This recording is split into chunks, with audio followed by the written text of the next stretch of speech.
Bonjour à tous, c'est votre sœur Marie, que le Seigneur vous bénisse abondamment. Au nom de Jésus-Christ de Nazareth, Amen. Je vous envoie beaucoup d'amour dans le nom de Jésus-Christ. Aujourd'hui, nous allons parler de l'avarice. Le Seigneur nous demande de nous garder de toute avarice. Ça veut dire ne pas être riche pour nous-mêmes, mais être riche pour Dieu. Amen. Prenons notre Bible dans le livre de Luc, chapitre 12, à partir du verset 13, il est écrit « Quelqu'un dit à Jésus du milieu de la foule, « Maître, dis à mon frère de partager avec moi notre héritage. » Jésus lui répondit « Ô homme, qui m'a établi pour être votre juge ou pour faire vos partages ?»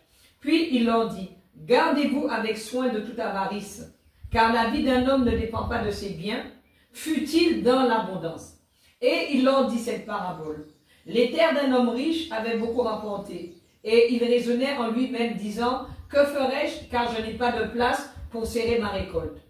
Voici, dit-il, ce que je ferai. J'abattrai mes greniers, j'en ferai de plus grands, j'y amasserai toute ma récolte et tous mes biens, et je dirai à mon âme, tu as beaucoup de biens en réserve pour plusieurs années. Repose-toi, mange, bois et te réjouis. » Mais Dieu lui dit, « Insensé, cette nuit même, ton âme te sera redemandée. Et ce que tu as préparé, pour qui cela sera-t-il?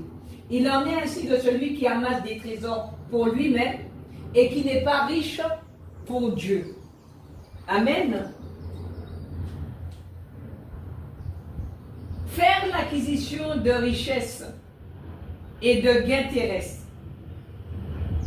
le but de notre vie, constitue une erreur fatale qui nous conduit à une perte éternelle. Avarice, en réalité, veut dire la soif d'avoir toujours plus.